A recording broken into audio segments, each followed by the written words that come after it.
Hi, everyone. I want to jump on here real quick again today because I have had some comments or questions regarding how do I treat menopause without hormones? Maybe there's a history of breast cancer or something like that that will basically say, hormones aren't a good idea for you. So this one was pertaining to sleep. So I just wanted to highlight some of the science and some ideas that might be helpful for someone in this situation. By the way, I'm Dr. Lori Marvis, and I'm a board certified family and lifestyle medicine physician who recently herself is going through perimenopause and menopause, and have really been diving deeper into this amazing part of our lives and transformation for about the last year or so.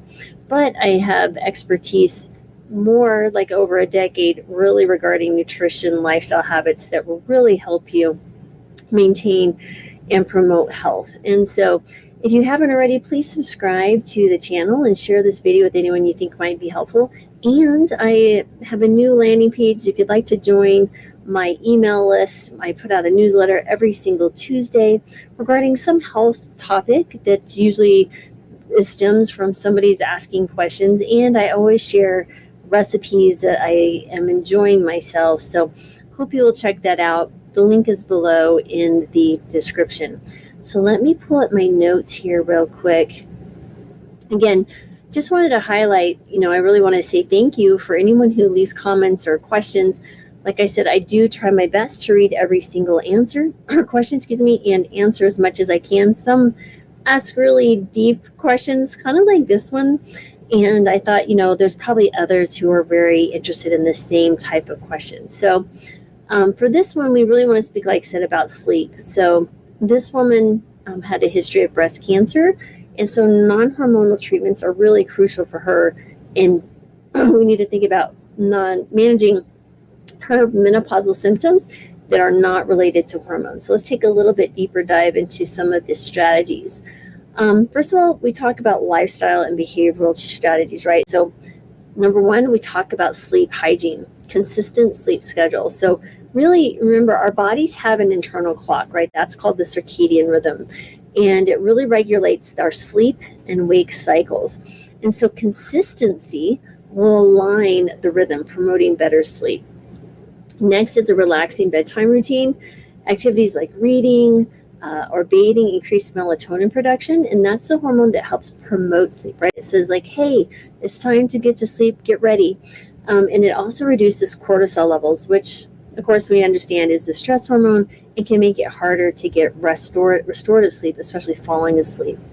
And then what about your sleep environment? So important to sleep in a nice, cool, dark, quiet environment that really optimizes conditions for melatonin production and minimizes disruptions that can trigger awakenings. For example, as some of you may know, I had gone RVing full time in the last month.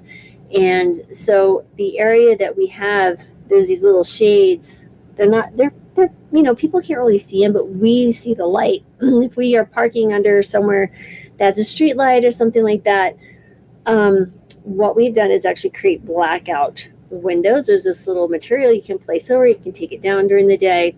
And that's been very helpful because I'm super sensitive to the light. I wear earplugs, and that's always been something that I've done. So again, just seeing what you can do to make yourself like a nice little cocoon for sleep. Okay.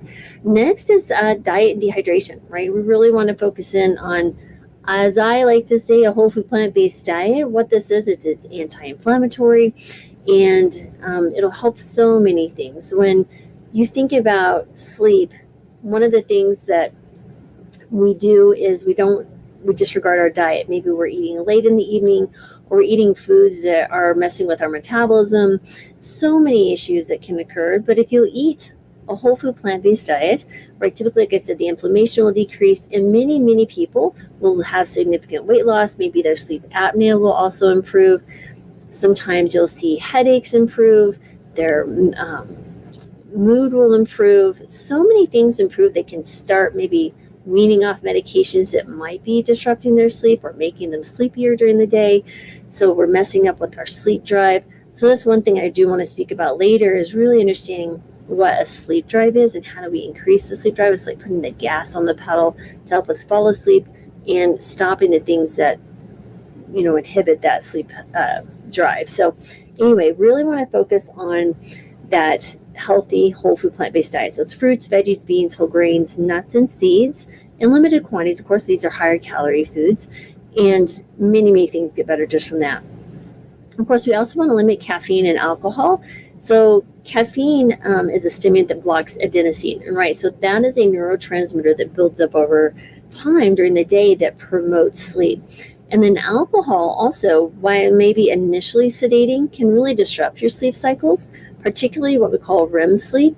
And that can lead to what we call fragmented sleep, where you're not getting that deep quality sleep that cycles regularly through the night. And so if you are drinking alcohol, even a small amount, I would encourage you to stop.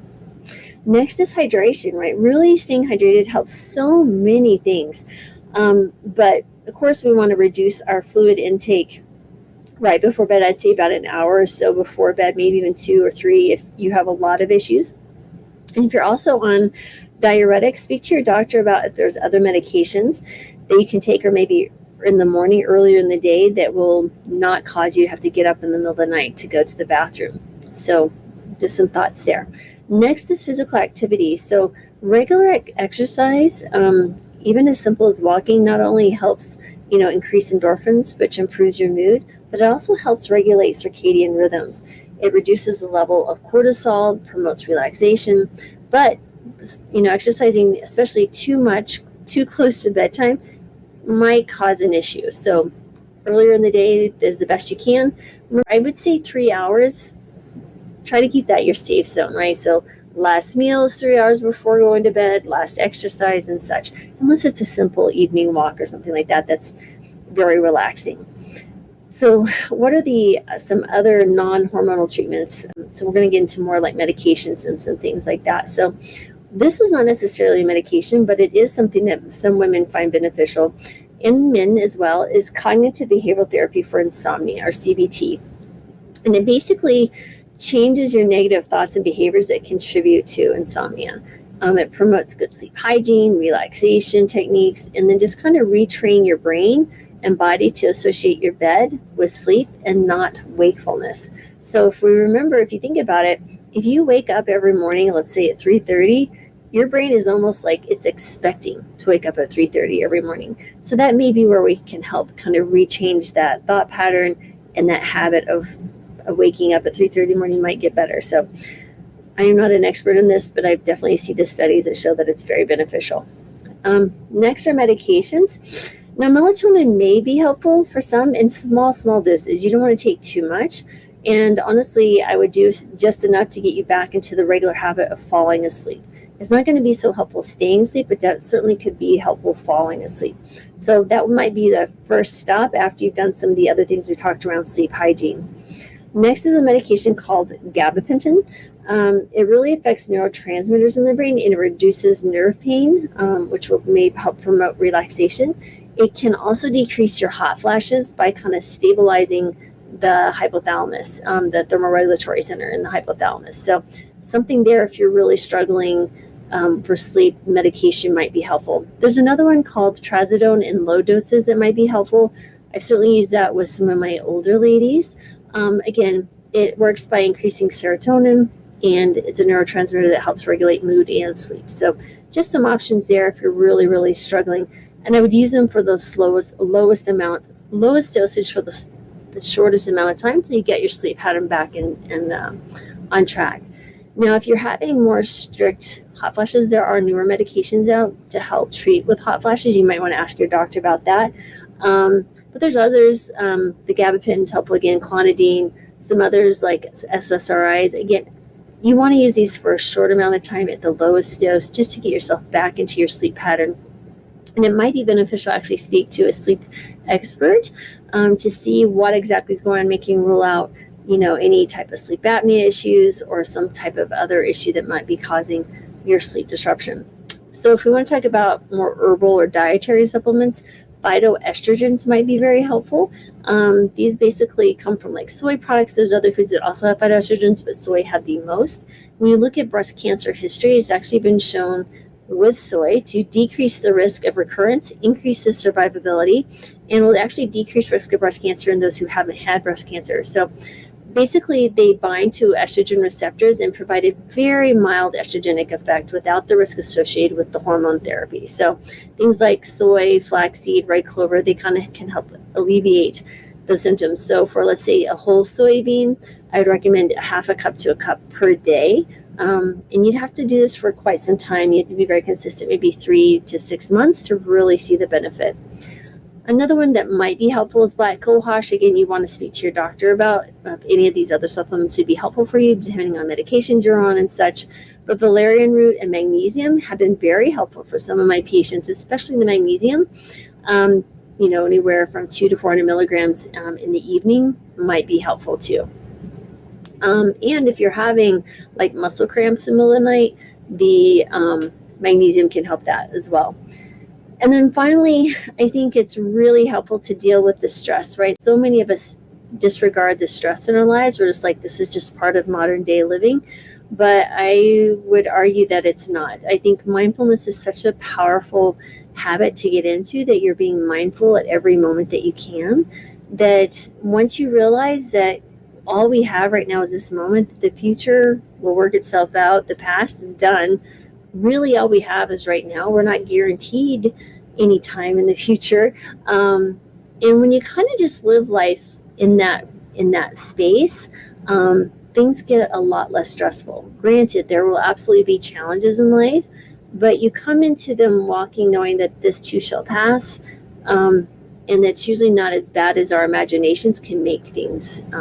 Certainly there are times that things can be pretty severe, but again, you're in a different space. Let's say that you have a problem and it's quite overwhelming.